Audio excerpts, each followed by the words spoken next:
মাঝে বেঁচে থাকি হাসি কাঁদি।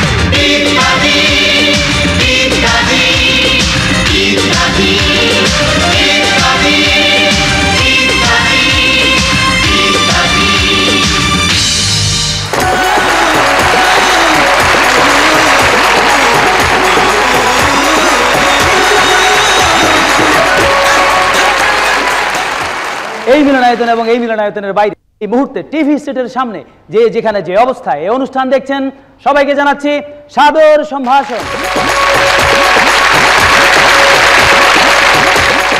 সবার প্রতি রইল বাংলা নববর্ষের শুভেচ্ছা। চলছে বৈশাখ মাস, বাংলা বছরের প্রথম মাস। বৈশাখের প্রথম দিনে নববর্ষের আলোকিত ভোরে পুলকিত চিত্তে গীতে নৃত্যে খাদ্যে বাদ্যে বসনে ভূষণে জমে ওঠে আনন্দ উৎসব। বৈশাখের এই আনন্দ ছন্দে ছন্দ জ্ঞানহীন কেউ ছন্দে বন্দে যতই ছন্দ প্রেমিক সাজুক না কেন তাতে ছন্দ স্ফুরন্ত নয়, বরং ছন্দ পতন হয়। তোমরা কারা বাবা? জি uncle, we are you neighbour, মানে আমরা একই এরিয়াতে থাকি। ভালো ভালো। তা আমার কাছে কি মনে করে? আসলে আমরা একটা ব্যান্ড করেছি, অরিজিনাল ব্যান্ড। Original band? জি আঙ্কেল, আমাদের ব্যান্ডের নামই অরিজিনাল। হ্যাঁ, আচ্ছা আচ্ছা আচ্ছা। তা আমি কি করতে পারি? জি আঙ্কেল, নববর্ষ উপলক্ষে ফার্স্ট বৈশাখে আমরা একটা কনসার্ট করতে চাই। এই বলতে পারেন নববর্ষ উদযাপন আর কি। এই জন্য সবার কাছ থেকে চাঁদা নিচ্ছি আর কি। আসলে আঙ্কেল ব্যাপারটা ঠিক চাঁদা নয়, আই মিন আপনাদের কিছু কন্ট্রিবিউশন চাই আর কি। বুঝতে পারছি তোমরা বাংলা নববর্ষের অনুষ্ঠান করবা, কিন্তু বাংলাটাই তো এখনো ভালো করে শেখো নাই। তাছাড়া তোমাদের যে বেশভূষা, ডোন্ট ওয়ারি আঙ্কেল, অনুষ্ঠানের দিন আমাদের চিনতেই পারবেন না, একদম ডিফারেন্ট পোশাকে দেখবেন। এই পাজামা পাঞ্জাবি, কেউ কেউ লুঙ্গিও পরবো। ভুল বললা, ওই পোশাকটাই আসল পোশাক। এখন যেটা পয়রা আছো এইটাই ডিফারেন্ট পোশাক। ব্যান্ডের নাম দিচ্ছে অরিজিনাল, কিন্তু তোমরা কেউ এখনো অরিজিনাল মানুষ হইতে পারো না। হ্যাঁ, চুল ছোট করো, কানের দুল, হাতের বালা এগুলি খোলো, যত সব। শোনো বাবারা, আগে নিজেরা বাঙালি হও, তারপর বাংলা অনুষ্ঠান করো। সুতরাং বুঝতেই পাচ্ছেন হাল ফ্যাশনের এই যুবকদের নাজেহাল হবার কারণ তাদের এই বেহাল হাল চাল। আমরা বরং একটি হাল খাতা অনুষ্ঠানে যাই, শুনি হাল খাতা নিয়ে হাল কথা। খান খান, নিজের মনে করে খান, লজ্জা করে না। খান, লজ্জা করে না, যে খান আর নিজের মনে করে খান। আরে দোকান তো খালি আমার একার না, আপনাদেরও। আপনারা আছেন বলেই তো আমার এই দোকান চলে। না না না, এটা পানি দে। এই কই, ঠিক আছে আসতেছি। দেখছো সব করিম ভাই? জি জি, হ্যাঁ হ্যাঁ, আপনার একটু কথা আছে। আরে কথা তো বলবো, অবশ্যই বলবো। তার আগে বলেন আপনি খাইছেন কিনা? জি জি, খাইছি। আচ্ছা আচ্ছা, তা বলেন কি কথা। আপনার সাথে তো মনে হয় আমার কোনো দেনা পাওনা নাই। আরে সেটা তো বিষয় না, সারা জীবন শুনে আসছি, দেখেও আসছি পহেলা বৈশাখে মানুষ হাল খাতা উৎসব করে, আর আপনি এই বোর্ডের মধ্যে লিখে রাখছেন হাল কম্পিউটার উৎসব। এইটা দেখে সবাই একটু হাসাহাসি করতেছে। দেখেন ভাই, আমি ভনিতা পছন্দ করি না, যা করি তাই বলি। লিখুম কম্পিউটারে আর কমু খাতার কথা, তা তো হইতে পারে না। আগে সব হিসাব কিতাব করতাম খাতায়, তাই হাল খাতা করছি। এখন হিসাব কিতাব করতেছি কম্পিউটারে, তাই হাল কম্পিউটার উৎসব করতেছি। দেখেন না, কম্পিউটার লাল কাপড়টা জড়ায় রাখছি। তারপরে একটা ঐতিহ্যের ব্যাপার আছে না, আমরা তো আমার কৃষ্টি সংস্কৃতি ভুলে যেতে পারি না। এমনিতেই মানুষে কয় আমরা নাকি বিদেশি সংস্কৃতি জোয়ারে ভাইসা গেছি। আমাদের শিশুরা নাকি হিন্দি ভাষাও বোঝে, তারা নাকি হিন্দি ভাষায় কথা কয়, অথচ দেখবেন হ্যাগো বাপ পায় বাংলা ভাষা লয়ে লেকচার দেয়। আমাদের এই দ্বৈত চরিত্রের অবসান কবে হবো বলতে পারে?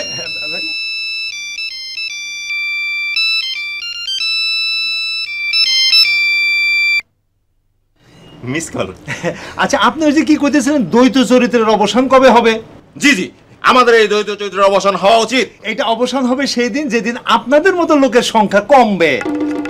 আপনি কি বলতে চান? আরে মিয়া, বাংলা লইতে এতক্ষণ খুব লেকচার দিলেন, তো নিজের মোবাইলের মধ্যে তো হিন্দি গানের রিংটোন লোড করে রাখছেন কেন? বাংলা গানের রিংটোন নাই? আগে নিজের চরিত্র বদলান। এই বাক্য নবাব পেয়েছেন উপযুক্ত জবাব। মিথ্যা দিয়ে সত্যকে ঢেকে রাখা যায় না বিধায় মানুষ চেনা দায় হলেও অনেক সময় মানুষ চেনা যায়। আসলে কাণ্ড জ্ঞানের অভাবে মানুষের স্বভাবে অনেক কু অভ্যাসের প্রভাব পড়ে, যেমন এই ব্যক্তি। আচ্ছা, তোমার হয়েছে কি বলো তো? কেন, আমার আবার কি? সারাদিন ছেলের চেয়ার টেবিলে বসে ঝিমুতে থাকো। জীবনে আসলে কি করবো? তাই চেয়ার টেবিলে কেন? ঘরে খাট আছে, বিছানা আছে, সেখানে গিয়ে ঘুমাও। রাইতে ছাড়া খাটে যাই ঘুমাই তো। এ কেমন কথা? শোনো, মানুষ হইতেছে অভ্যাসের দাস। এত দীর্ঘদিনের অভ্যাস হঠাৎ করে ছাড়া যায়নি। কিসের অভ্যাস? আগে তেমন দেখিনি, চাকরি থেকে অবসর নেওয়ার পর থেকে এসব দেখছি। এই তো বুঝতে পারছো, এত বছর চাকরি করতে যাই অফিসের টেবিলে চেয়ারে বসি ঘুমানোর যে অভ্যাস হয়েছে সেটাকে এত তাড়াতাড়ি ছাড়া যায়নি। তাই তো সকালে উঠি অফিস টাইমে খোকা চেয়ারে বসি। রিটায়ার্ড করলেও মনে হয় অফিসেই আসি, আর অফিসে আসি মনে করলেই দুশো ভাঙে ঘুম আসে। তাই বলে হাতের 5 আঙ্গুল সমান হয় না, সেটা যেমন ঘুমে তেমনি প্রেমে। অনেকেই বলেন ইয়ে করে বিয়ে করা খারাপ নয়, কিন্তু বিয়ে করে ইয়ে করা শুধু খারাপই নয়, অপরাধও। যে অপরাধ বিয়ের পরেও অনেকে করে থাকেন নানা ছলের আশ্রয় নিয়ে, কারণ ছলের অভাব হয় না। এবারে এই বিষয়ের উপরে গান। এটা কি? এই সামান্য উপহার। নেব না। রাগ করো না লক্ষ্মী, তোমাকে যে কত ভালোবাসি তুমি তো তা জানো না আম্মা না। তুমি যদি চাও দিতে পারি আমি সাপের গর্তে হাত, সুন্দরবনে বাঘের সাথেও কাটাতে পারি রাত। তুমি যদি চাও দিতে পারি আমি সাপের গর্তে হাত, সুন্দরবনে বাঘের সাথেও কাটাতে পারি রাত। পারি কনকনে শীতে নদীতে নামতে, কনকনে শীতে নদীতে নামতে, পেতে তোমার সুদৃষ্টি। তাহলে কালা শুনি কেন? কেমন করে আসবো, ছিল ঘুরি ঘুরি বৃষ্টি, ছিল ঘুরি ঘুরি বৃষ্টি, ছিল ঘুরি ঘুরি বৃষ্টি। বুঝলাম, গুড়ি গুড়ি বৃষ্টি ছিল, কিন্তু যেদিন কাজী অফিসে যাওয়ার কথা ছিল সেদিন এলে না কেন? পৃথিবীটা উল্টে গেলেও যেতাম তোমার সাথে, কিন্তু ঘরের জানলা খোলা ছিল আগের রাতে। হঠাৎ কি যে বিপদ হলো, আমার সর্দি লেগে গেল। হঠাৎ কি যে বিপদ হলো, আমার সর্দি লেগে গেল। তাই তো কাজী অফিসে যেতে পারিনি, কাজী অফিসে যেতে পারিনি তোমায় কথা দিয়ে। নইলে কারো সাধ্য ছিল না গো আটকাতে সেই বিয়ে গো, আটকাতে সেই বিয়ে গো, আটকাতে সেই বিয়ে। আচ্ছা, লুকিয়ে বিয়ে করতে হবে না, আমার পরীক্ষাটা শেষ হয়ে গেলেই বাবার কাছে তোমাকে নিয়ে যাব। কিন্তু কি? আমার জন্য ঘটক চাচা ঠিক করেছে পাত্রী, দেখতে নাকি খুবই মিষ্টি, ডিগ্রি ক্লাসের ছাত্রী। তুমি বিশ্বাস করো তাই আমার মোটেও ইচ্ছে নাই, তুমি বিশ্বাস করো তাই আমার মোটেও ইচ্ছে নাই। শুধু ঘটক চাচার সম্মান রাখতেই, ঘটক চাচার সম্মান রাখতেই বিয়ে হচ্ছে তারই সাথে। নইলে সারা জীবন থাকতাম আমি তোমার অপেক্ষাতে গো, তোমার অপেক্ষাতে গো, তোমার অপেক্ষাতে। এই জাতীয় লোকদের দেখে অন্যে লজ্জা পেলেও তারা নিজেরা লজ্জিত হন বলে মনে হয় না। এটা এক ধরনের সামাজিক ব্যাধি, কখনো আধি অর্থাৎ মানসিক ব্যাধি। এই আধির আধিক্য শরীরে আধিপত্য বিস্তার করলে আধিক্লিষ্ট হয়ে কেউ বা আধি ব্যাধিতেও আক্রান্ত হন, ফলে খারাপ হয় শরীর মন। যেমন ভাইজান, আমরা নাম লেখা গেছিলাম, আজকে আসতে বলছে। আগে ওই দিকে যান, ওখানে একজন ডাক্তার আছে, আগে আপনার হিস্ট্রি লিখবো, তারপরে আপনারা ডাক্তারের কাছে লয়ে যাব। আসসালামু আলাইকুম। ওয়ালাইকুম আসসালাম, বসুন। নাম কি? আব্দুল আলী। সমস্যা কি? সমস্যার কোনো শেষ নাই ডাক্তার সাহেব। প্রেশার কেমন? সাংঘাতিক প্রেশার, পুরো জীবনটা একটা প্রেশারের মধ্যে আছে। মাথা ঘুরে? ঘুরে মানে সাংঘাতিক ঘুরে, বাজারে গেলে জিনিসপত্রের দাম শুনলেই মাথা। হয়েছে হয়েছে, থামুন। রুগীটাকে দেখে তো মনে হচ্ছে উনি রুগী। জি আমি রুগী। বয়স কত? আব্বা, সার্টিফিকেটের বয়স না আসল বয়স কমু? ওই কথা, জীবনে কেউ আসল বয়স কইতে শুনছস? সার্টিফিকেটের বয়স কম। দেখুন, এখানে বয়স লুকানো ঠিক নয়, আসল বয়স বলুন। 25 বছর। সমস্যা বলুন। ওর সমস্যা আর কি বলবো, 5 বার ম্যাট্রিক দিছে, এখন পর্যন্ত কলেজের মুখ দেখতে পারে নাই। আমি জানতে চাচ্ছি ওর অসুখটা কি? এটা কেমন কথা কন? অসুখ জানলে কি আর আপনার কাছে নিয়ে আসতাম? অসুখ তো বাইর করবেন আপনি। এরকম খারাপ কাশি দিল কেডা? এই তুই কাশছস? না। আপনিও তো কাশেন নাই, আর আমি তো কথাই কইতেছিলাম, আমি আবার কাশলাম কখন? কিন্তু তাহলে কাশিটা দিল কেডা? কাশিটা মনে হয় ভিতর থেকে গাইয়া আসতেছে। আচ্ছা ভাই, ওই ভিতরে কি কোনো রোগী আছে? না, ডাক্তার সাহেব এসেছেন। যান ভিতরে যান, খালি হয়েছে। এই ওঠ, চলো। আরে ওদিকে কোথায় যাচ্ছেন? এদিকে যান।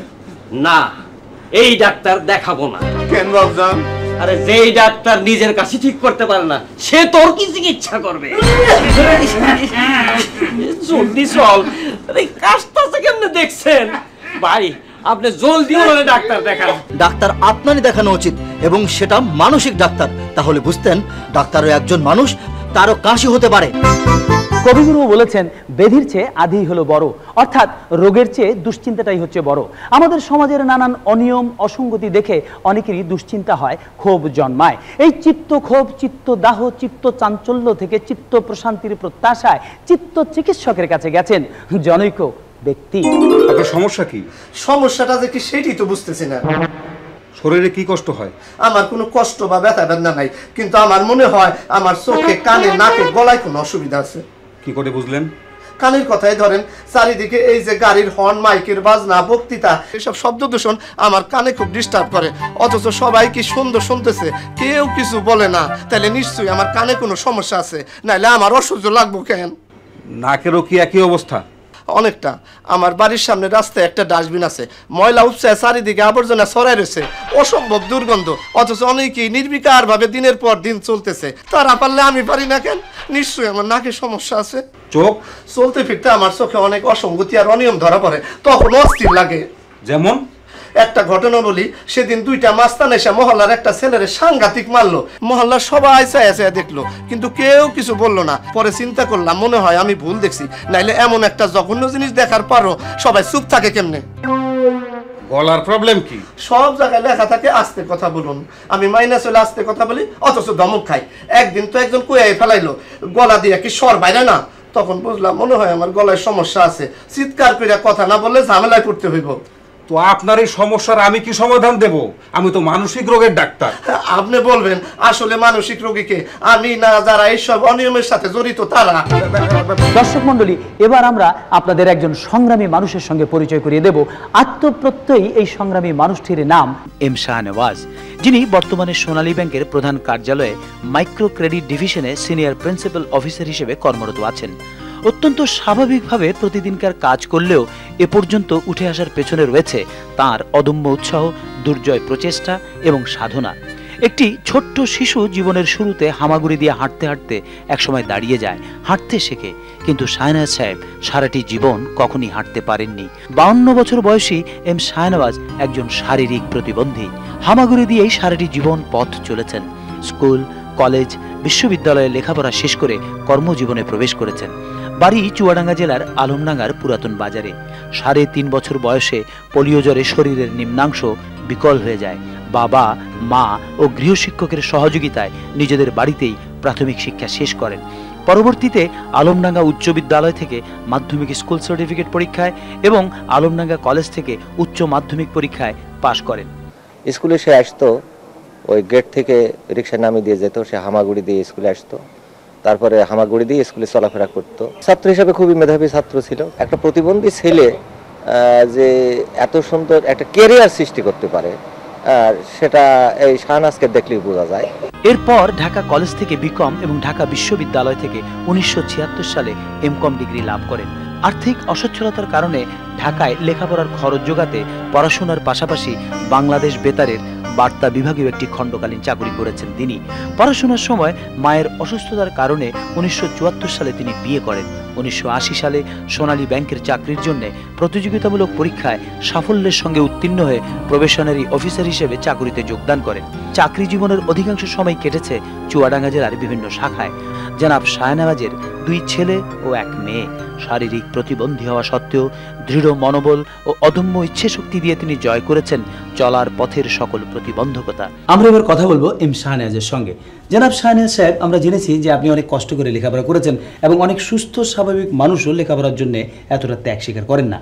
তো আপনার সেই স্কুল কলেজ জীবনের কোনো স্মৃতি কি মনে আছে? আমি যখন বিশ্ববিদ্যালয়ে পড়তাম সে সময়তে আমার হল ছিল 6 তলায় এবং সিটও ছিল 6 তলায়। ক্লাস করার পর্যায়ে কখনো 2 তলা, কখনো 3 তলা, কখনো 4 তলা ইত্যাদি কক্ষগুলিতে আমাকে হামাগুড়ি দিয়ে ক্লাস করতে হতো। তো এই হামাগুড়ি দিয়ে ক্লাস করার পর্যায়ে আমার বন্ধু বান্ধবরা আমাকে বিভিন্ন পর্যায়ে সহযোগিতা করেছে। এবার আপনাকে একটা ব্যক্তিগত প্রশ্ন করব, আপনার স্ত্রী আপনাকে কেমন সহযোগিতা করেন? আপনি একটু বুঝতে পারছেন যে আমাদের মতো যারা প্রতিবন্ধী তাদেরকে যারা বিয়ে করতে চায় বা এগিয়ে আসে তারা কোন ধরনের ব্যক্তিত্ব সম্পন্ন, তা আমি আমার দাম্পত্য জীবন এখন পর্যন্ত তার কাছ থেকে সেরকম অনুপ্রেরণামূলক সহযোগিতা পেয়ে যাচ্ছি। আপনার ছেলে মেয়ে সম্পর্কে কিছু বলবেন? ছেলে 2 ছেলে 1 মেয়ে আমার। প্রথম ছেলে আইডিয়াল কলেজে অধ্যাপনা করছে, তারপরে যে ছেলে সে বর্তমানে অনার্স ম্যাথমেটিক্সে ফাইনাল পরীক্ষা দিয়েছে, এবং একটি মাত্র মেয়ে ইংলিশে অনার্স নিয়ে পড়তেছে। জনাব শাহনওয়াজ, আজকে ইত্যাদি অনুষ্ঠানে আপনাকে দেখানো হচ্ছে, তো ইত্যাদির দর্শকদের জন্য আপনার কিছু বলার আছে? অবশ্যই দর্শকদের প্রতি আমার আকুল আবেদন থাকবে যে প্রতিবন্ধীদের প্রতি অনুকম্পা নাই, বরং সর্বক্ষেত্রে তাদেরকে সহযোগিতা করা উচিত। আমরা ইত্যাদি অনুষ্ঠানের পক্ষ থেকে আপনাকে জানাচ্ছি অনেক অনেক অভিনন্দন। ধন্যবাদ। দর্শক মণ্ডলী, প্রতিবন্ধীরাও এই সমাজেরই অংশ। সমাজের আর 10 জন মানুষের মতো তাদের রয়েছে সমান অধিকার, এবং সুযোগ পেলে তারাও স্বাভাবিক মানুষের মতো অনেক বড় বড় দায়িত্ব পালনে সক্ষম। এম শাহনওয়াজ তারই বড় প্রমাণ। আমরা এম শাহনওয়াজের দীর্ঘজীবন কামনা করছি।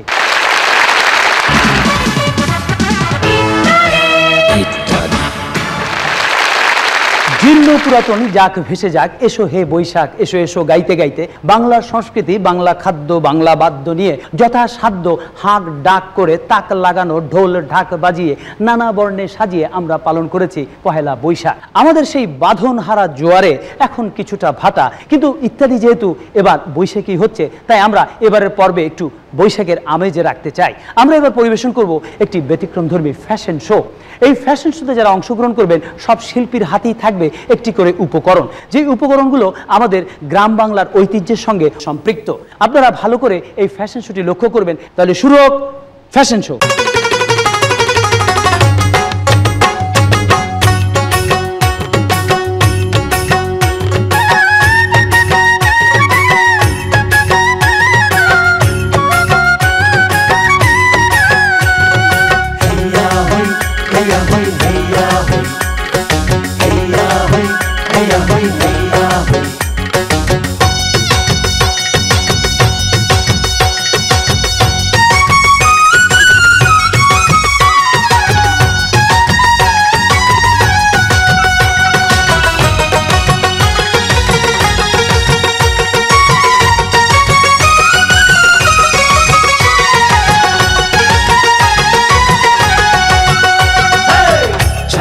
বলো বলো মাধুরীতে চলো চলো, চারিদিকে বলো বলো মাধুরীতে চলো চলো, দিঘির জলে ফুটি আর কই শিঙি বড় বড়, মারো জাল মারো মারো, ধরো মাছ ধরো ধরো।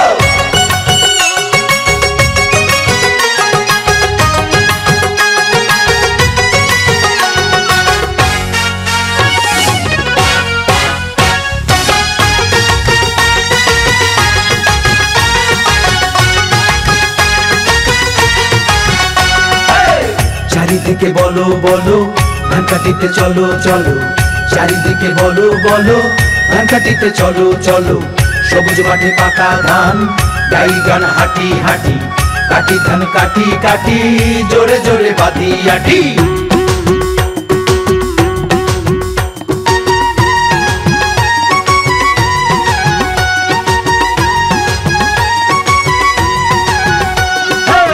চারিদিকে বলো বলো ধানতলিতে চলো চলো, খঞ্জনিয়া খমক খোল ঢাক ঢোল বাজে বাঁশি, ভালোবাসি ভালোবাসি মুখেতে রাঙা হাসি।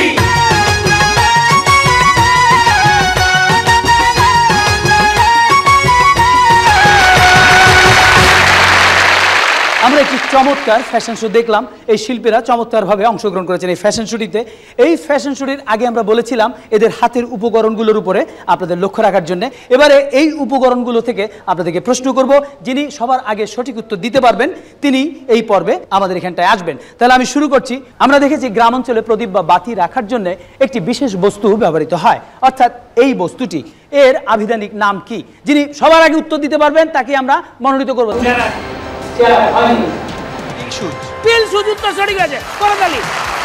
আপনারা দেখতে পাচ্ছেন জাল, জাল আমরা সবাই চিনি, কিন্তু আমরা জানি কি এর আভিধানিক নাম? আমি দেখতে পাচ্ছি অনেকেই দাঁড়িয়ে গেছেন। যেহেতু ঝাঁকি জাল অনেকেই বলেছেন, আমরা দ্বিতীয় নামটি যিনি সঠিক বলতে পারবেন তাকে আমাদের এই পর্বের জন্য নির্বাচিত করবো। হ্যাপলা জাল। হ্যাপলা জাল উত্তর সঠিক। করতালি। ঝাঁকি জালকে ফাঁকি দিয়ে মাছ বেরিয়ে যাওয়া অত্যন্ত কঠিন। এই ধরা পড়া মাছকে রাখার জন্য ব্যবহৃত হয় এই বস্তুটি, নাম কি? অনেকের উত্তরই সঠিক হয়েছে, কিন্তু দরকার আমাদের একজন। যেহেতু অনেকেই সঠিক উত্তর বলেছেন, তাই আমরা কাউকে নিতে পারছি না। সুতরাং আমরা পরবর্তী প্রশ্নে যাব। আপনারা দেখতে পাচ্ছেন এখানটায় 3টি বস্তু রয়েছে এবং ভারসাম্য রক্ষার জন্য এখানে এই জিনিসটি ব্যবহার করা হয়। এই জিনিসটির নাম কি বলতে হবে? এখানে একজন বললেন ভারবাস। হ্যাঁ, ভারবাস আংশিক করতে ঠিক আছে। এটার আবিধানিক নাম জানতে চাইছি। উত্তর সঠিক আছে, বাহ। আমাদের দেশে যারা লোকসঙ্গীত পরিবেশন করেন তাদের হাতে এ ধরনের একটি যন্ত্র দেখা যায়। বলতে হবে এই যন্ত্রটির নাম কি? বললেন ঢোল, হয়নি। ওখানে দেখতে পাচ্ছি একসঙ্গে দুজন দাঁড়িয়েছেন। খমক, উত্তর সঠিক হয়েছে। তাদের জন্য করতালি। আমরা 5 জন দর্শক পেয়ে গেছি। আসুন আপনারা মঞ্চে চলে আসুন। আমরা আমাদের নির্বাচিত 5 জন দর্শককে পেয়ে গেছি। এবারে শুরু হবে দ্বিতীয় পর্ব। আপনারা দেখতে পাচ্ছেন মঞ্চে আমরা কিছু জিনিস রেখেছি।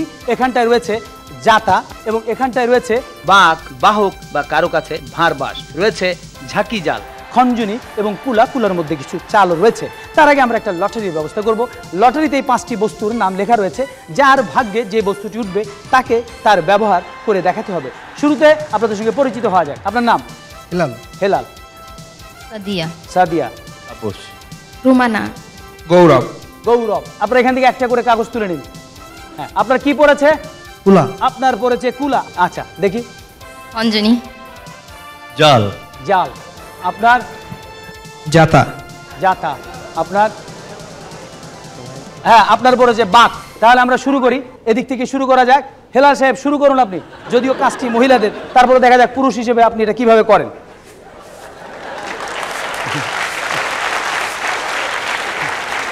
আমরা জানি যে কুলায় ঝাললে কিন্তু খুঁতগুলো বের হয়। আপনারা কিন্তু চালি পড়ে যাচ্ছে। অনেক ধন্যবাদ আপনাকে, চমৎকার চেষ্টা করেছেন। আমরা কুলায় চাল ঝাড়া দেখলাম, এর মধ্যে একটি চমৎকার ছন্দ রয়েছে। সুতরাং এই ছন্দ থেকে আমরা আরেকটি ছন্দে যাই। যেহেতু সাদিয়া পেয়েছেন খঞ্জনি। সাদিয়া, খঞ্জনির কাজ কি আপনি জানেন তো? হ্যাঁ জানি। কি করে এটা দিয়ে? এটা দিয়ে গান করে। গান করে। শুরু করুন আপনি। সাদের লাউ বানাইলো মোরে বইরা। অনেক ধন্যবাদ, চমৎকার। সাদের লাউ বানাইলো মোরে বইরা, লাউয়ের আগা খাইলাম, ডগাও খাইলাম, লাউরে বানাইলাম ডুগডুগি। অনেক ধন্যবাদ, চমৎকার করেছেন, চমৎকার করেছেন আপনি। তাপস সাহেব, আপনি পেয়েছেন ঝাঁকি জাল। আপনাকে দেখাতে হবে ঝাঁকি জাল কিভাবে ব্যবহার করা হয় পুকুরে কিংবা নদীতে। আমরা দেখতে পাচ্ছি তাপস সাহেব আপনি চমৎকার করে ঝাঁকি জাল ধরেছেন। মারতে পারবেন তো? আপনাকে আমরা পুকুর কিংবা নদী দিতে পারবো না, তবে এই মঞ্চের প্রশস্ত জায়গাটুকু দিতে পারি। শুরু করুন আপনি, দেখি কিভাবে জাল মারেন।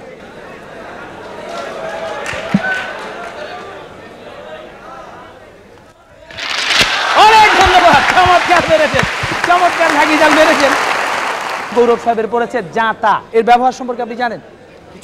আচ্ছা, আমরা দেখি এর ব্যবহার আপনি আমাদের দেখান।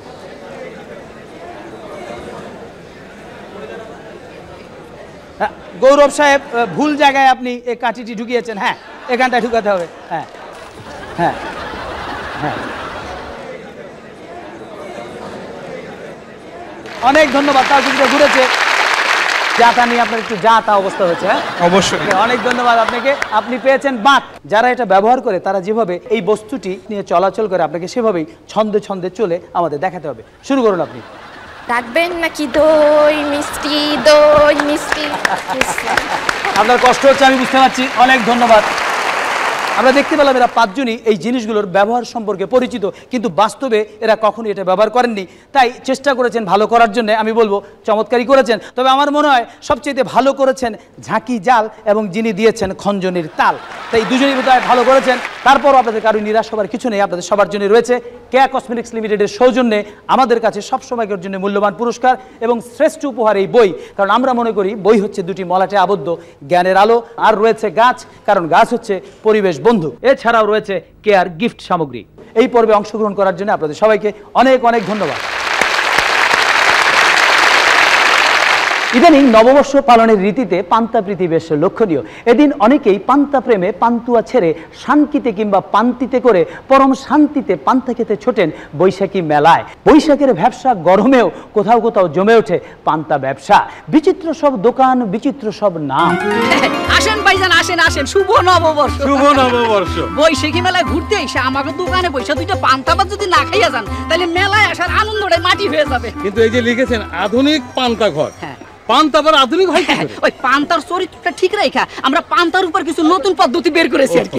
হসার লেটেস্ট। সেটা আবার কি রকম? আগে ভিতরে আসেন, একটা একটা করে দেখে, তারপর যেটা পছন্দ অর্ডার দিবেন। আসেন আসেন।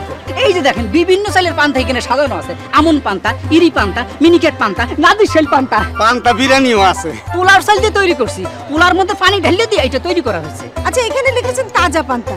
পান্তা তো পান্তাই, পান্তা আবার তাজা হয় কি করে? গরম ভাতের মধ্যে পানি ঢেলে দিয়ে এখনই পান্তা ভাত তৈরি করে দিতে পারবো। ওইটাই তাজা পান্তা। আচ্ছা মিনারেল পান্তাটা কি? ওইটা অনেকটা তাজা পান্তার মতোই। অনেকে পান্তা ভাতের পানি নিয়ে একটু চিন্তিত থাকে না, তাদের চিন্তা মুক্ত করণের জন্যই এই মিনারেল পান্তা। আমি একটা পান্তা জুস খাই। আচ্ছা পান্তা জুসটা কি? এই যে বাচ্চাদের জন্য। এই বড়রাও খাইতে পারে। এই যে প্যাকেটের তলায় পান্তা ভাত জমা আছে, উপরে পানি। আপনি যদি ভাত খাইতে না চান কোনো অসুবিধা নাই, উপরে পানি টুক খাবেন, পান্তার ফ্লেভারটাও পাবেন, আবার তৃষ্ণাও মেটবে। খাইয়া দেখেন, ভেরি টেস্টি। ওই যে দেখেন খাইয়া মানুষ কিভাবে হাঁটতেছে আর মজা করতেছে। আচ্ছা পান্তা লাচ্ছিটা কি? এইটা কিছুটা ওই পান্তা জুসের মতোই, তবে পার্থক্যটা হলো জুসের মধ্যে পান্তাটা তলে পড়ে থাকে আর এটার মধ্যে পান্তাটা মিক্সড করা অবস্থায় থাকে। অর্থাৎ পান্তা ভাত আর ওই কাটা ফেলানো ইলিশ মাছ ভাজা, লবণ, শুকনো মরিচ আর ওই পেঁয়াজ দিয়া এই ব্লেন্ডারের মধ্যে ঢুকাই দিয়ে সুইচ অন করে দিই, ব্যাস হয়ে যায় পান্তা লাচ্ছি। উইথ আইসও আছে, উইদাউট আইসও আছে। তাইলে স্যার লাচ্ছি দিয়ে শুরু করেন, পান্তা ইলিশ পরে দেই। না দুটো তো বলে একই জিনিস, একটা শরবত আকারে গুঁড়ো করা আর একটা গুঁড়া ছাড়া এমনি, তাহলে দুটো খেয়ে লাভ কি? ভাইজান একদিনই তো খাইবেন, খান না একটু। সবার ক্ষেত্রে প্রযোজ্য না হলেও আমাদের এখানে অনেকেই আছেন যাদের এই বৈশাখ প্রীতি বৈশাখ না যেতেই হয়ে যায় স্মৃতি। এদের এই নীতি প্রীতি বেশ ভীতিজনক। আমাদের সমাজে এমন কিছু মানুষের বিচরণ রয়েছে যাদের আচরণ দেখলে বোঝা যায় না এরা কি আসলেই ভদ্রলোক না ভদ্র বেশি প্রবঞ্চক। ঘটক সাহেব কথাবার্তা শুরু করেন। করতেছি। এই মাহফিলে আপনারা উভয় পক্ষই আছেন, আর উভয় পক্ষে যখন এই সম্বন্ধে রাজি, সুতরাং দিন তারিখ পাকা করে ফেলাই। আগে হারা পোলারে কি দিব, মায়ারে কেমনে সাজাই দিব, এইটা একটু আলাপ করা দরকার আছে না? এর মধ্যে দেওয়া দেওয়ার কি আছে? আর কইয়া বলে জিনিসপত্র নেওয়াটা তো ঠিক না। ছেলে মেয়ের পছন্দ হওয়াটাই বড় কথা, এটা তো হয়েছে। এই সব কথা বলে লাভ নাই। আরে আপনি কেন কথার মধ্যে কথা কন? ও মেয়ের মামু যাই হোক আমাকে 2 লাখ টাকা দেওয়ান লাগবো পোলারে ব্যবসা নাম। এটা তো যৌতুক চাওয়া হয়ে গেল। যৌতুক খোনার যাই কন 2 লাখ টাকা দিতেই হইব, নাইলে এই বিয়া হইব না। ভদ্রলোকের এক কথা। এক কথা। আপনি কি এটা ভদ্রলোকের কথা কইলেন? জি। আপনি যদি ভদ্রলোক হন তাহলে ঘুষখোর সন্ত্রাসী হেরা তো ভদ্রলোক। কি? আরে রাখেন মিয়া, ঘুষখোর যখন কয় আমার এক কথা এত টাকা না হলে ফাইল ছাড়ুম না, আবার সন্ত্রাসীও যখন কয় যে আমার এত টাকা সাদা দিতে হইব, নট চললে খবর আছে, আমাকে এক কথা। আপনিও তো পোলা লইয়া ঘুষ করার সন্ত্রাসীর মতো আচরণ করতেছেন যে 2 লাখ টাকা না হলে পোলার বিয়ে হইব না। আপনি মিয়া কিসের ভদ্রলোক? কি এত বড় কথা? ও তো কথা কইতেছে, আমি তো আপনার এই চরিত্র জানলে কথাই কইতাম না। যারা যৌতুক চেয়ে পোলার বিয়ে দিতে চায় তাকে তো পুলিশে দেওয়া উচিত। এ ধরনের স্বঘোষিত লাঝিন মানুষের কথার ফানুষে কাজ হয় না, যতই ঝানুষে হোক না কেন। কারণ যৌতুক দেয়া এবং নেয়া দুটোই অপরাধ। শুভ পরিণয়ের শুভ পরিণতির জন্য প্রয়োজন ভালোবাসার সাম্য, এবং এটাই আমাদের কাম্য। সুতরাং ভালোবাসার মানুষকে জেনে নিন, চিনে নিন। এবার এই বিষয়ের উপরে গান গাইতে আসছেন বেবি নাজনীন।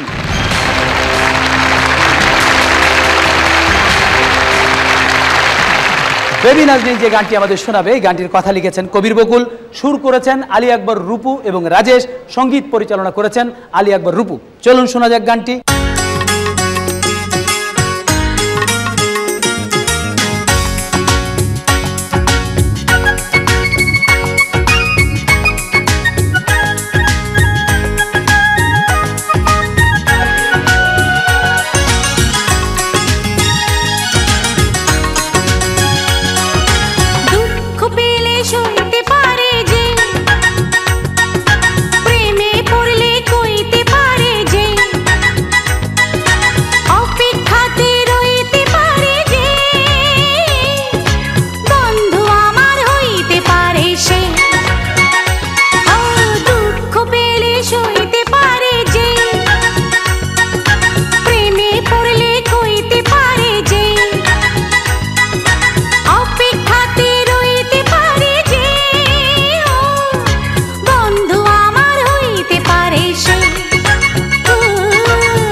কথায় বলে মামা ভাগ্নে যেখানে আপদ নাই সেখানে, কিন্তু এখানে মামা ভাগ্নে যেখানে পদে পদে বিপদে সেখানে। এবারে ভাগ্নের পরিকল্পিত বিকল্প প্রকল্পের টাইটেল বাংলাদেশি আইডল।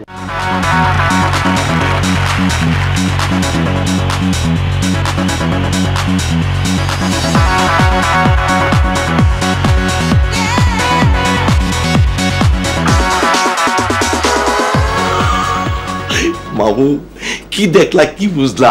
দেখলাম বাংলাদেশি আইডল, কিন্তু কিছুই বুঝি নাই। আরে কি কও, কিছুদিন আগেও তো সবাই এই আইডল জ্বরে ভুগছে। এটা একটা প্রতিভা খোঁজার অনুষ্ঠান। এই জ্বর তো গেছে গা, এখন তোর মতলব কি দেখো? নতুন প্রজেক্ট, আমেরিকান আইডল থেকে ইন্ডিয়ান আইডল, হেন থেকে আমি বানাবো বাংলাদেশি আইডল। যেমন হলিউড থেকে বলিউড, বলিউড থেকে ডালিউড, জানায় শুনে নকল, এইটা নকল হইব, এর লেগে আমি আগে বানাবো। ওই উস্কুরা কথা কর, সবাই নকল করে না, যারা পারে না তারা করে। মামু এখানে তর্ক করে না তো, এইবারের এই প্রজেক্টটা আমার খুব লাভজনক হইব, টাকা হইব, নাম হইব, আবার প্রতিভাও উপহার দিতে পারবো।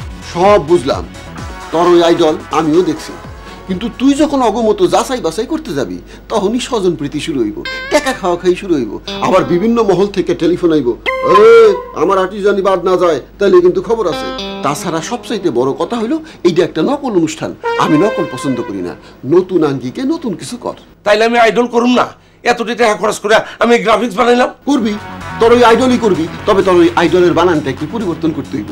IDOL আইডল না হইব IDLE আইডল, মানে অলস অলস ব্যক্তিদের নিয়ে একটা অনুষ্ঠান করবি। তাতে লাভ? তোর ওই আইডলে একজনের লাভ হইব, আর আমার দে আইডলে পুরা দেশের লাভ হইব। আরে হেইটা কেমনে? অলস মানুষ পাম কই? কেউ কে আমার কইবা আমি অলস? কইব না, এই লাগাই আইডল হান্টিং, অলস ব্যক্তিদের খুঁজতে হইব। কই পাবো? বাজারে গেলে দেখবি মোটা তাজা শরীরের একটা মানুষ, অথচ বাচ্চা পোলারে দিয়ে বাজার টানাইতেছে, এইটা একটা আইডল। আবার দেখবি কেউ দোতলায় যাইব, লিফটের গোড়ায় বহুক্ষণ ধরে খাড়ায় আছে, লিফট 15 তলা থেকে নামবো, তারপর এই লিফটে উঠা হ্যাঁ দোতলায় যাইব, অথচ এই সময়ের মধ্যে হ্যাঁ দোতলায় যাইয়া কাম কাজ সেরা আইতে পারতো, হ্যাঁ একটা আইডল। আবার দেখবি এহেনতে ওহেনে যাইব, রিক্সার লেগে খাড়ায় আছে, হাঁটবো না, এইটা আরেকটা আইডল। রাস্তাঘাটে খুঁজলে এরকম লোক মেলা পাইবি যারা সত্যিকারের আইডল, মানে অলস, এর লেগে এরকম কাম করে। বুঝলাম, কিন্তু অগদি আমি কি করব? এই অলস গুলারে শিক্ষা দেওয়ার লাগে একটা প্রকল্প কর, বুঝা? অলস মস্তিষ্ক শয়তানের কারখানা, idol brain is the Devil's workshop. টাকা পয়সা লাগে আমি করব। তাহলে এই বাংলাদেশি আইডলের কি হইব? এই আইডল গুলোর অলসতা গেলে গা, এরা প্রত্যেকেই যার যার ক্ষেত্রে এক একটা আইডল হইতে পারবো। ওকে।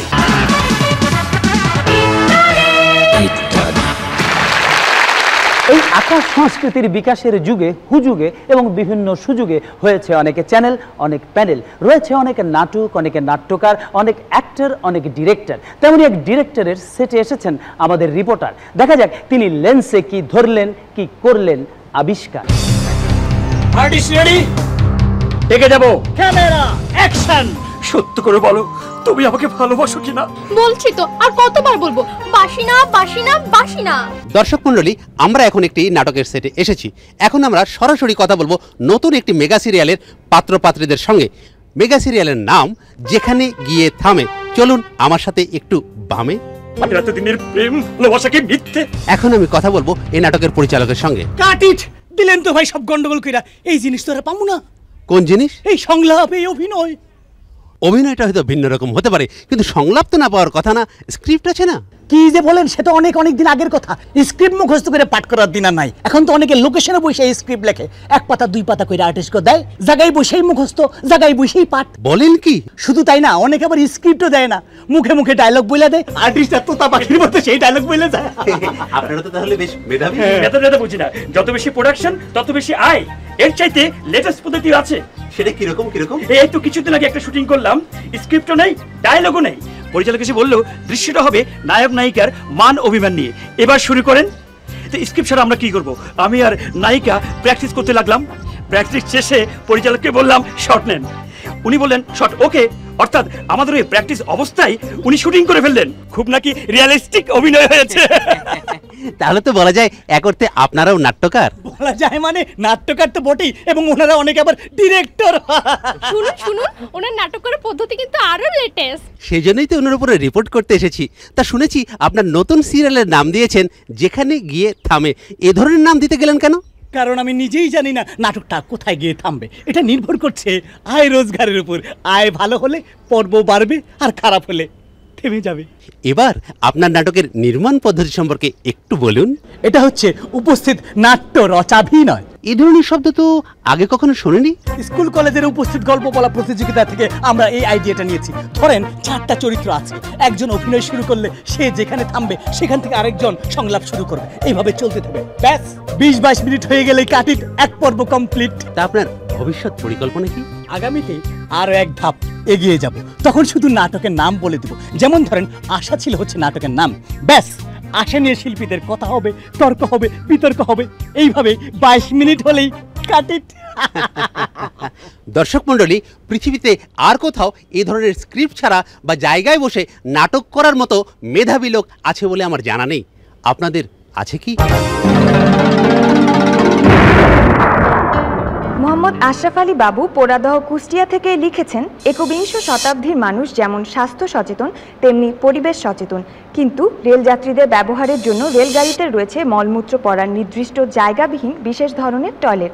চলন্ত ট্রেনে এ টয়লেট ব্যবহারের ফলে মলমূত্র ছড়িয়ে পড়ছে প্রায় সমগ্র বাংলাদেশ। এজন্য মারাত্মকভাবে দূষিত হচ্ছে পরিবেশ, রোগ জীবাণুও ছড়িয়ে পড়ছে। এ ব্যাপারে ইত্যাদির দৃষ্টি আকর্ষণ করছি। শুধু ট্রেনেই নয়, আমাদের দেশে লঞ্চ স্টিমারের টয়লেট ব্যবস্থাও একই ধরনের। ট্রেনের মলমূত্রের সূত্র ধরে দূষিত হচ্ছে স্থলভাগ এবং লঞ্চ স্টিমারের মলমূত্র দূষিত করছে জলভাগ।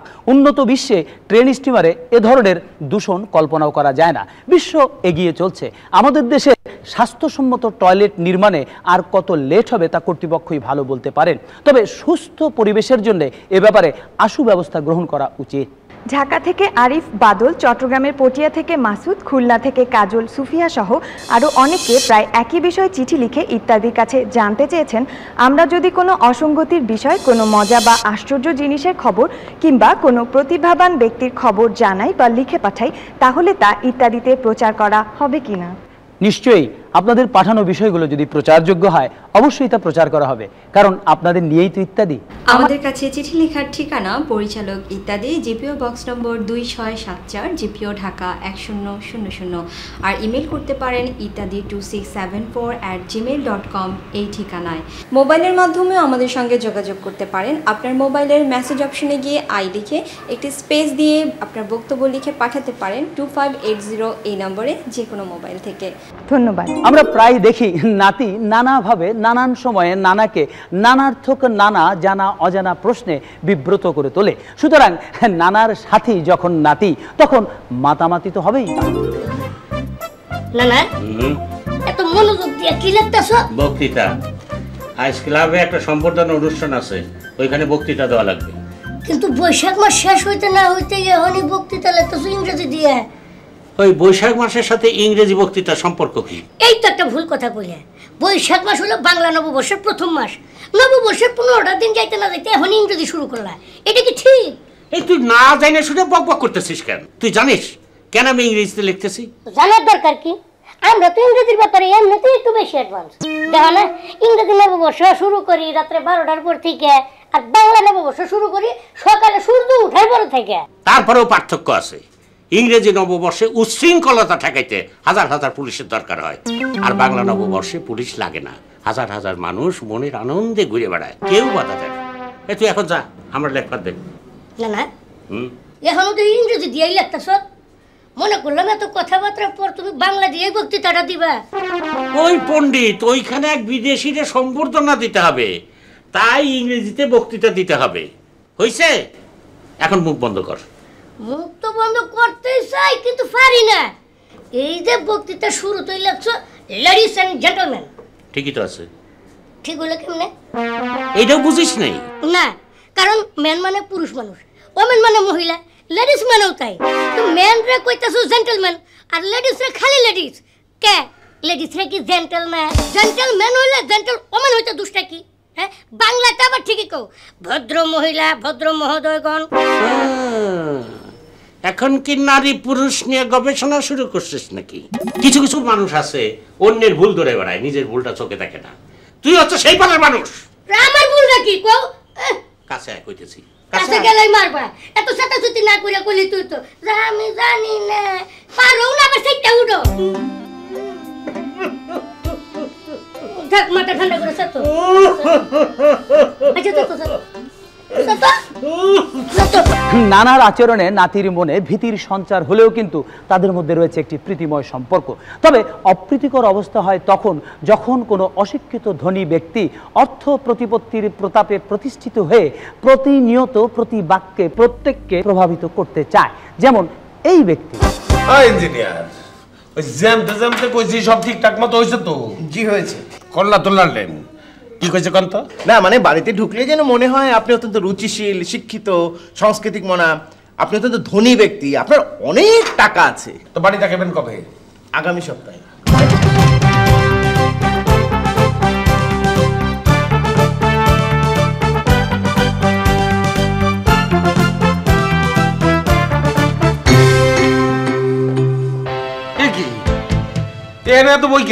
স্যার বাড়িতে বই থাকলে একটা শিক্ষার পরিবেশ থাকে, মনে হয় যে বাড়ির মালিক অর্থাৎ আপনি অনেক লেখাপড়া করেন, শিক্ষিত।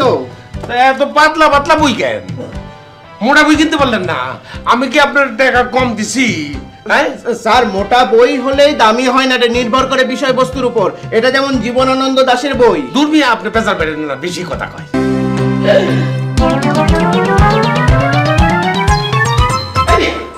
মুড়ির পুত্রটা এনে রাখছেন কেন? আরেকজন দৌড়াইতেছে, একজন পয়সা নিচ্ছে, একজন দৌড়াইতেছে, দুইটাই খালে গা। আপনারা তো ফকির মনে হয়। স্যার এটা হচ্ছে ভাস্কর্য। কর্য?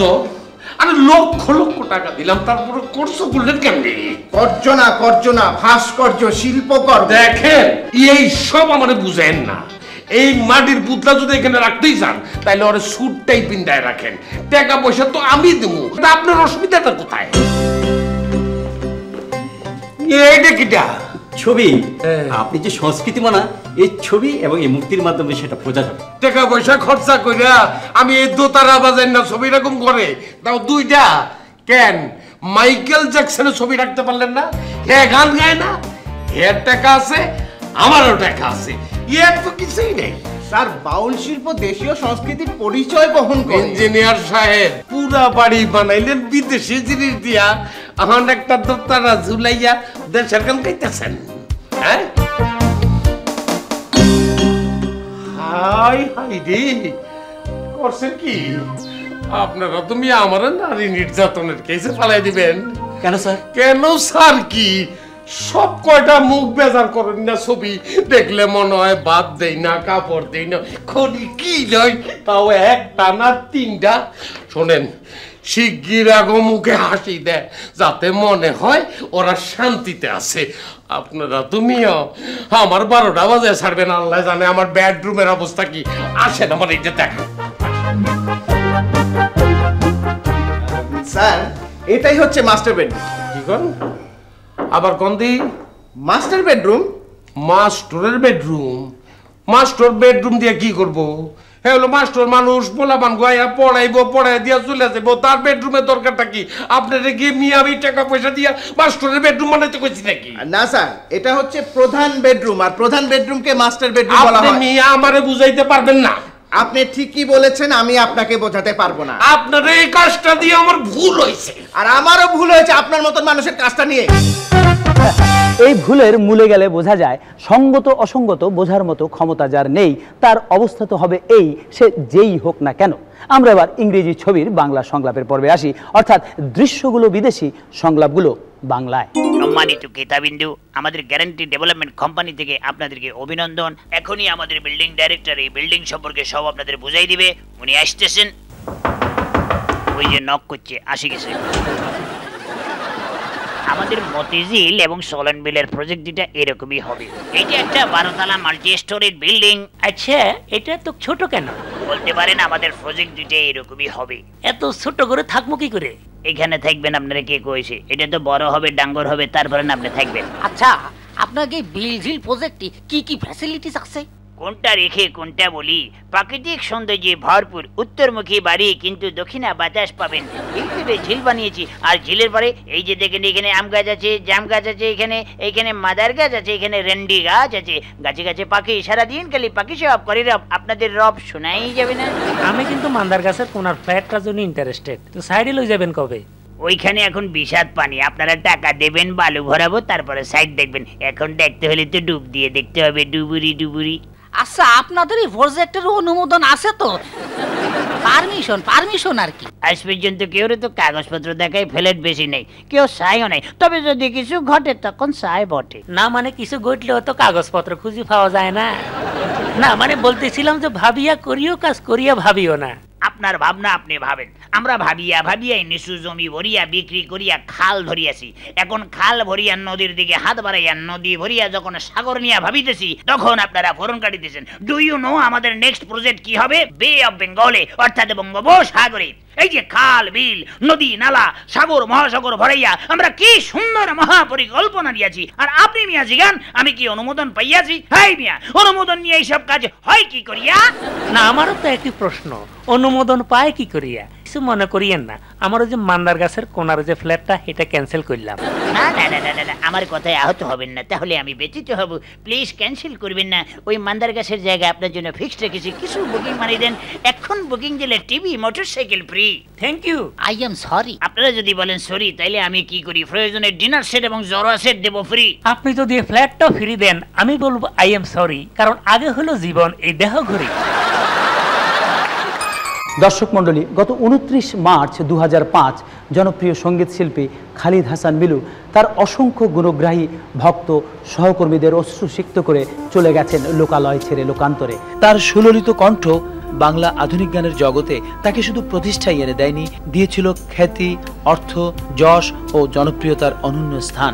মিলুর অসুস্থ অবস্থায় তাকে নিয়ে প্রচারিত ইত্যাদির বিভিন্ন প্রতিবেদনে মিলু বলেছিলেন তিনি আবারও গাইতে চান। মিলুর ইচ্ছে অনুযায়ী 2004 নভেম্বরে প্রচারিত ঈদের বিশেষ অনুষ্ঠানে অসুস্থ অবস্থায়ও আমরা তার একটি গান প্রচার করি, সাথে ছিল তার সন্তান প্রতীক। জীবনের এই আনন্দময় দিন রেখে যেতে চাই আগামী দিনের জন্য, সাজিয়ে গানের সুবর্ণময় বন্যে, সাজিয়ে গানের সুবর্ণময় বন্যে। এই গানটি ছিল মিলুর গাওয়া সর্বশেষ গান। মিলু আজ নেই, আছে তার পরিবার, দুটি সন্তান। সন্তান প্রতীককে নিয়ে স্বপ্ন দেখতেন মিলু। প্রায় মিলু বলতেন, চর্চা করলে প্রতীক একদিন অনেক বড় শিল্পী হতে পারবে। মিলুর সেই স্বপ্নের প্রতি শ্রদ্ধা জানিয়ে আজ আমরা ইত্যাদিতে আমন্ত্রণ জানিয়েছি তার সন্তান প্রতীককে। প্রতীক আজ আমাদের শোনাবে তার বাবারই গাওয়া একটি গান।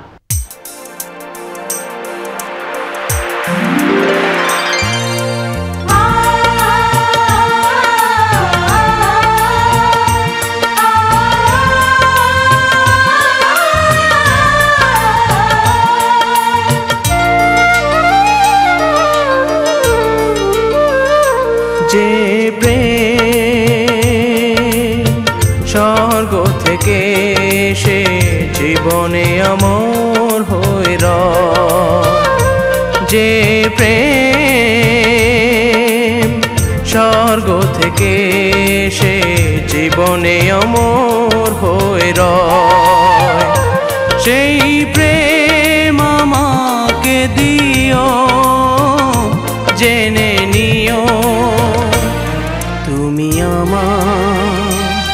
তুমি আমার প্রাণের চেয়ে প্রিয়, তুমি আমার প্রাণের চেয়ে প্রিয়।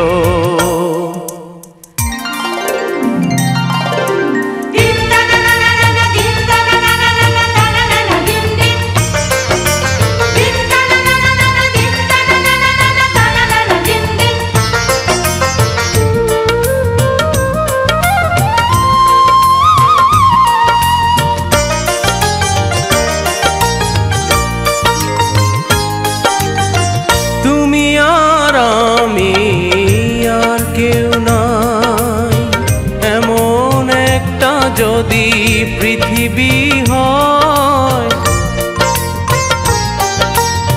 মিলনে সুখে ভরে যায় বুক, যেখানে আছে শুধু সুখ আর সুখ, সেই সুখ আমাকে দিও, জেনে নিও তুমি আমার প্রাণের চেয়ে প্রিয়, তুমি চেয়ে প্রিয়।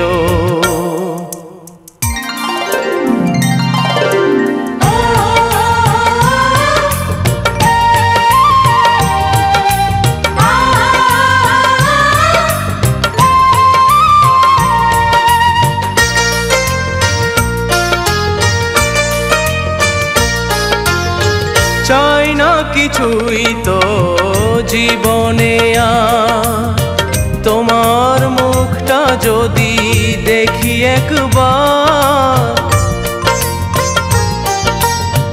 এ জীবন করেছো কত যে মধু, হৃদয় কত গান কত যে সুর, সেই সুর আমাকে দিও, জেনে নিও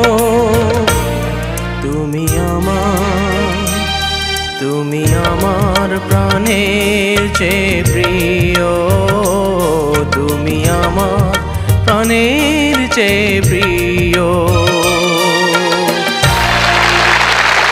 আমরা প্রতীকের কণ্ঠে চমৎকার একটি গান শুনলাম। প্রতীক, আজ ইত্যাদিতে তুমি গাইছো, তোমার কেমন লাগছে? ভালো লাগছে, আরও ভালো লাগতো যদি বাবা আমার গানটা দেখে যেতে পারতো। তা তো অবশ্যই। তো তোমার কি ইত্যাদির দর্শকদের জন্য কিছু বলার আছে? আমি এটুকুই বলতে চাই, আমি সবার সহযোগিতা চাই, আপনারা সবাই আমার জন্য দোয়া করবেন। আমরাও তাই চাই, সবার সহযোগিতায় সঙ্গীতাঙ্গনে শিল্পী হিসেবে প্রতিষ্ঠা পাক প্রতীক, পূরণ হোক মিলুর দেখা আরেকটি স্বপ্ন। পরিশেষে একটি কথা, শিল্পীরা হচ্ছেন দেশের সম্পদ, তাদের কর্মকাণ্ডে দেশের ভাবমূর্তি উজ্জ্বল হয়। শিল্পীদের সুসংবাদে ভক্তরা আনন্দিত হন, দুঃসংবাদে হন ব্যথিত। তাই কাউকে যাতে ব্যথিত হতে না হয়, সেজন্যে যারা অসচেতন তাদের প্রয়োজন আরেকটু সচেতনতা। কাউকে যেন মিলুর মতো অকালে ঝরে যেতে না হয়। মিলুর আত্মার শান্তি কামনা করে শেষ করছি আমাদের আজকের ইত্যাদি। খোদা হাফেজ।